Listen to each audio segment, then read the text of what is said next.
Selamat pagi, Dr. Pandeputu Yuli Anandasari, spesialis radiologi konsultan. Selamat pagi juga saya ucapkan kepada rekan-rekan dokter muda yang sudah berkesempatan untuk menonton presentasi saya kali ini. Perkenalkan, saya Kak Debbie Pratnyawati. Pada kesempatan kali ini, saya akan membawakan laporan kasus yang sudah saya buat dengan judul efusi pleura. Baik, langsung saja ke pendahuluan. Paru-paru merupakan organ vital dalam sistem respirasi manusia. Seperti yang kita ketahui, bahwasanya paru-paru memiliki fungsi untuk pertukaran oksigen dan juga karbon dioksida.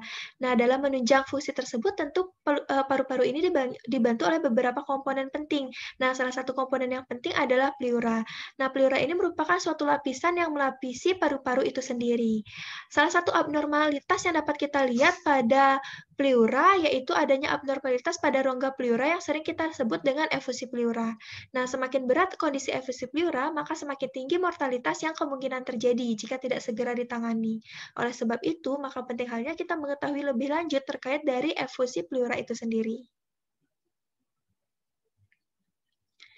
Terkait dari definisi efusi pleura adalah akumulasi cairan berlebih yang berada pada rongga pleura, yang dibatasi oleh pleura visceralis dengan pleura parietalis. Jadi, di antara pleura visceralis dan juga pleura parietalis itu terdapat suatu kantong ataupun rongga.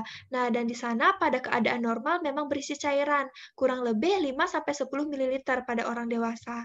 Nah, efusi pleura ini seringkali dalam manifestasi sekunder dari suatu penyakit yang mendasarinya. Jadi, jarang sekali efusi pleura ini berdiri sendiri. Biasanya dia akan muncul ketika ada penyakit yang mendasarinya. Kemudian, terkait dari data epidemiologi pada penelitian di Rumah Sakit Persahabatan tahun 2011, di sini ditemukan bahwasanya 42,8% pasien efusi disebabkan karena keganasan dan 42% pasien karena TB. Sedangkan penelitian di Kota Lampung itu dari 537 kasus ditemukan 33% kejadian karena keganasan, 27% karena gagal jantung, dan 22,9% karena TB.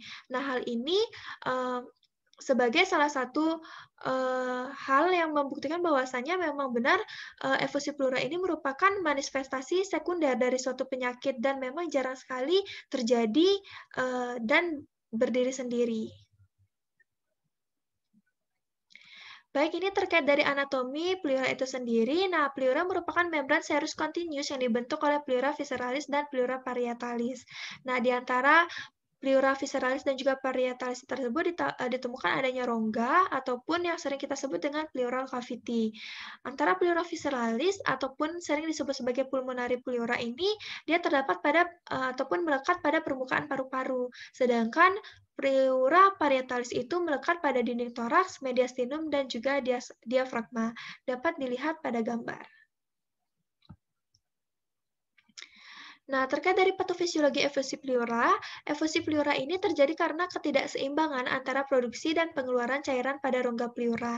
Nah, beberapa penyebab yang dapat menyebabkan hal tersebut adalah yang pertama ada peningkatan tekanan kapiler, kemudian penurunan tekanan onkotik plasma, peningkatan permeabilitas membran pleura, penurunan kemampuan drainase limfatik pleura, dan obstruksi bronkus dengan tingginya tekanan negatif intrapleura.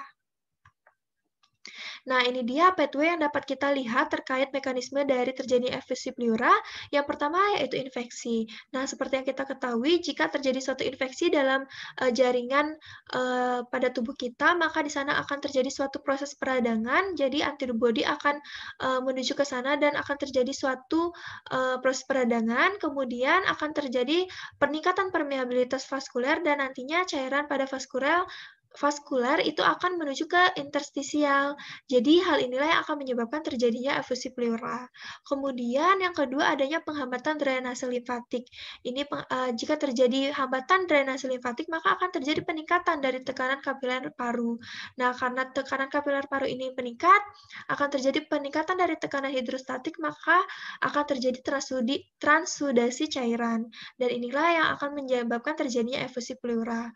Kemudian terkait dari tekanan osmotik koloid plasma, di sini jika terjadi tekanan osmotik koloid plasma ini menurun, maka akan terjadi transudasi cairan ke intravaskuler dan akan terjadi mekanisme edem. Kemudian nanti akan terjadi efusi pleura itu sendiri. Nah, terkait dari klasifikasi dan juga etiologi, berdasarkan dari mekanismenya, maka klasifikasi efusi pleura ini dibagi menjadi dua, yaitu transudat dan juga eksudat. Nah, efusi pleura transudat ini terjadi ketika adanya peningkatan tekanan hidrostatik, peningkatan tekanan negatif intrapleural, dan juga ada penurunan tekanan onkotik. Sedangkan efusi pleura eksudat ini terjadi karena adanya peningkatan permeabilitas kapiler dan juga penurunan drainase limfatik. Nah, di sini dapat kita lihat, mekanismenya itu berbeda. Nah, eksudat ini, seringkali itu dikaitkan dengan proses inflamasi. Dari mekanisme yang berbeda tentu saja penyebabnya juga berbeda. Penyebab terjadinya efusi pleura transudat ini seringkali karena yang menyebabkan terjadinya peningkatan tekanan hidrostatik, peningkatan tekanan negatif intrapleural, dan juga penurunan tekanan onkotik. Seperti beberapa penyakit yaitu adanya chronic heart failure, kemudian adanya hipoalbumin, adanya atelektasis akut, sirosis hepatis, dan juga sindroma nefrotik. Sedangkan untuk efusi pleura eksudat ini seringkali terjadi karena proses infeksi ataupun inflamasi, seperti penyakit-penyakit pada pneumonia, tuberkulosis, karsinoma, pleuritis, dan juga infak paru. Kemudian dari cairannya juga berbeda ciri-cirinya. Untuk cairan dari transudat itu sendiri yaitu cairan berwarna jernih, jenisnya itu rendah, kemudian proteinnya kurang dari 3% dan terdapat limfosit dan juga mesofil. Sedangkan untuk efusi pleura eksudat ini cairannya berwarna keruh dan terdapat neutrofil, kemudian berat jenisnya lebih dari 0,105%, kemudian rasio protein berbanding LDH serum yaitu 0,6 dan juga kadar proteinnya lebih dari 3%. Nah, ini akan lebih saya jelaskan nanti di belakang terkait dari kriteria lain. Terkait dari faktor risiko dari efusi pleura ini, terjadinya efusi pleura itu sangat erat kaitannya dengan penyakit yang mendasarinya. Jadi, beberapa hal yang dapat memicu tentunya berhubungan juga dengan beberapa hal ataupun faktor risiko yang dapat memicu terjadinya penyakit yang mendasari efusi pleura tersebut. Artinya di sini beberapa penyakit yang mendasari tersebut biasanya karena yang pertama, faktor risikonya adalah memiliki riwayat tekanan darah tinggi, biasanya pada penyakit-penyakit jantung ataupun kardiovaskuler. Kemudian ada merokok, kemudian mengonsumsi minuman beralkohol, di sini dapat memicu terjadinya penyakit pada hati, kemudian terkena paparan debu asbes yang memicu terjadinya infeksi ataupun inflamasi. Nah, kemudian terkait dari diagnosis di sini tentu saja tidak jauh berbeda, yaitu anamnesis, pemeriksaan fisik, dan juga pemeriksaan penunjang. Terkait dari anamnesis, di sini tentu adalah basic four dan juga secret seven-nya. Di sini kita dapat menggali apakah pasien mengalami sekarang sedang mengalami penyakit tuberkulosis ataupun sedang mengalami pneumonia, itu dapat kita gali di anamnesis. Kemudian kita juga bisa tanyakan juga riwayat terdahulu, kemudian riwayat di keluarga, apakah di keluarga pasien ada yang mengalami penyakit-penyakit infeksi tersebut atau bagaimana, kita bisa tanyakan di anamnesis. Kemudian kita juga perlu tahu bagaimana manifestasi klinis dari penyakit efusi pleura tersebut ataupun efusi pleura. Nah, di sini kita dapat melihat manifestasi klinisnya yaitu adanya sesak nafas, nyeri dada, kesulitan bernafas, peningkatan suhu tubuh jika terjadi infeksi, lemah letih lesu, dan juga ada manifestasi batuk. Terkait dari pemeriksaan fisik di sini tentu saja kita selalu berpedoman pada inspeksi, palpasi, perkusi, dan juga auskultasi. Jadi di sini kita bedakan beberapa temuan yang mungkin kita lihat pada pemeriksaan fisik dari berapa banyak akumulasi dari efusi pleura tersebut. Kita bagi menjadi 3, yaitu ada yang kurang dari 300 mili, 300 sampai 1.500, dan juga 1.500 ataupun lebih. Nah, di sini beberapa temuan yang dapat kita lihat, misalnya pada efusi pleura yang kurang dari 300 mili, tidak ditemukan adanya tachypnea, kemudian ekspansi dadanya masih normal, suara nafasnya vesikuler, cembungan spasium interkostalisnya tidak ada, kemudian pergeseran trakea atau ke kontralateral atau mediastinal itu tidak ada, egofoni tidak ada, dan fremitus taktilnya normal. Sedangkan untuk ukuran efusi yang 300 sampai 1.500 mili itu taki penuhnya ada, ekspansi dadanya menurun, suara nafasnya menurun, cembungan spasium interkostalisnya kadang ada, pergeseran trakea kontralateral ataupun mediastinal itu tidak ada, egofoninya ada, sedangkan fremitus taktilnya menurun. Dan juga untuk efusi pleura yang cukup berat dengan akumulasi cairan 1.500 ataupun lebih, takipenuhnya sangat jelas ditemukan, ekspansi dadanya sangat menurun, suara nafasnya tidak ada atau sering kita sebut dengan suara nafas bronkial, kemudian cembungan spasium interkostalisnya ada, pergeseran trakea kontralateral medial itu ada, kemudian egofoninya ada dan juga fremitus taktilnya tidak ada. Nah, ini merupakan pemeriksaan penunjang dengan pemeriksaan radiologis. Jadi, beberapa proyeksi yang dapat kita gunakan untuk melihat adanya efusi pleura, yaitu ada PA, AP, dan juga lateral decubitus.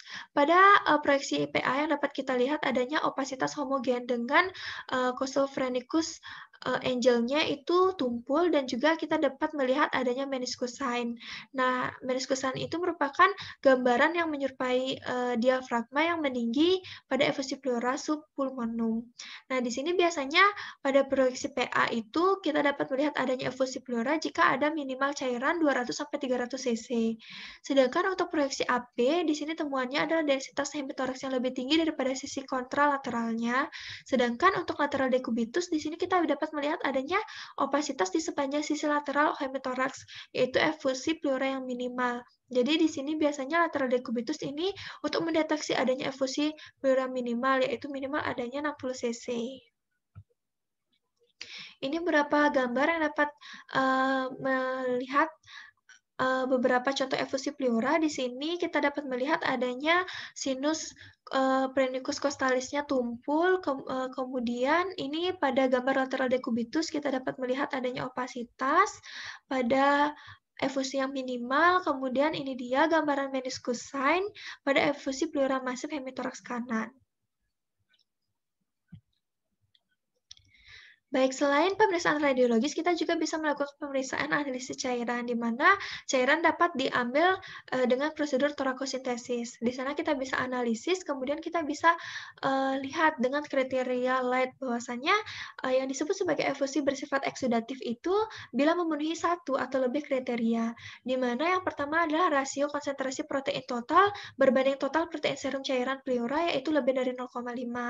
LDH berbanding dengan serum LDH cairan plasma itu lebih dari 0,6 dan LDH cairan pleura itu lebih dari 0,3 batas atas normal untuk serum LDH. Nah, jika ada satu ataupun lebih dari kriteria ini dapat kita katakan itu merupakan efusi pleura yang bersifat eksudatif. Kemudian, seperti yang saya katakan tadi, bahwasanya efusi pleura ini jarang berdiri sendiri. Biasanya efusi pleura ini adalah manifestasi sekunder dari penyakit yang mendasarinya. Nah, beberapa pemeriksaan yang lain yang dapat kita lakukan yaitu tentunya untuk melihat apakah ada penyakit yang mendasari dari terjadinya efusi pleura tersebut. Kita dapat memeriksakan biomarker NT-proBNP di sini untuk mengetahui apakah ada pasien mengalami gagal jantung kongestif ataupun tidak. Kemudian, kita dapat melakukan pengukuran biomarker transaminase sebagai penanda terjadinya sirosis hepatis. Kemudian pengukuran kadar protein urin untuk melihat kejadian kerusakan ada atau tidaknya gagal ginjal. Dan yang terakhir itu terkait dari tata laksana. Jadi di sini prinsipnya yaitu pengobatan kausal. Jadi kita harus mengetahui apa yang menyebabkan terjadinya efusi pleura tersebut.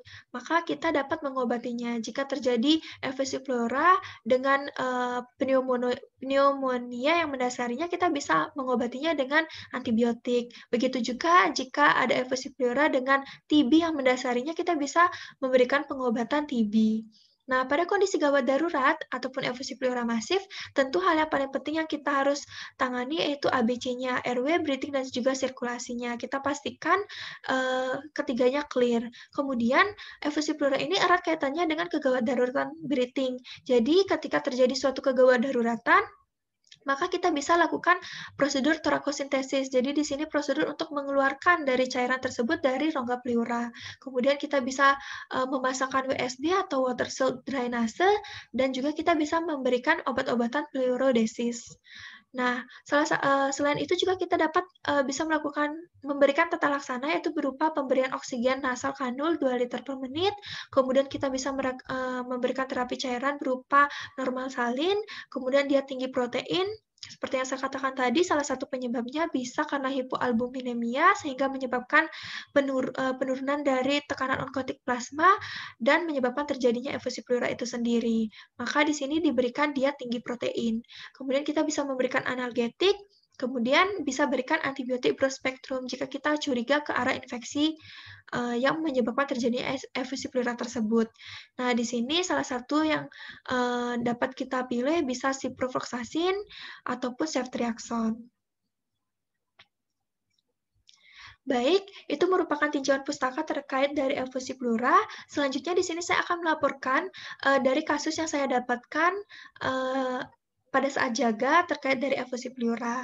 Di sini dengan nomor foto sekian dan juga nomor RM sekian, dengan nama IWD, tanggal lahirnya yaitu 10 Mei 1990, umurnya 30 tahun, jenis kelaminnya laki-laki, dan tanggal atau jam pengambilan foto yaitu tanggal 29 April 2021, jam 11.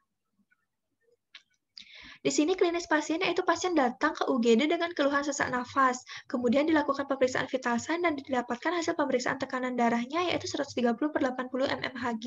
Nadinya 90 kali per menit dan respirasi 26 kali per menit. Kemudian dilakukan intervensi dengan pemberian oksigen sesuai kebutuhan. Dilakukan observasi vital sign serta dilakukan pemeriksaan radiologis. Pada klinis pasien didapatkan bahwa efusi pleura bilateral. Jadi di sini pada klinis dikatakan terjadi efusi pleura bilateral. Kemudian dilakukan pemeriksaan radiologis, dan inilah hasil pemeriksaan radiologis yang didapatkan. Di sini pada posisi foto AP pada regiotoraks, di sini foto AP yang asimetris dengan inspirasi yang cukup. Kita lihat pada soft tissue-nya tidak ditemukan adanya kelainan, kemudian pada tulang-tulang juga tak tampak adanya kelainan. Di sini ditemukan adanya pelebaran pada pleural space-nya, kemudian sudut costophrenicus ataupun sinus pleuranya di sini tampak tumpul, kanan dan juga kiri, kemudian diafragmanya di sini tertutup oleh adanya perselubungan, kemudian dari core-nya, di sini core-nya tampak besar, namun berbentuk normal dengan CTR didapatkan 52%, kemudian untuk trakeanya letak tengah dan juga airway paten, kemudian pada pulmonya di sini ditemukan adanya perselubungan pada zona bawah paru-paru, baik paru-paru kanan maupun paru-paru kiri. Kemudian di sini corakan bronkofaskulernya normal.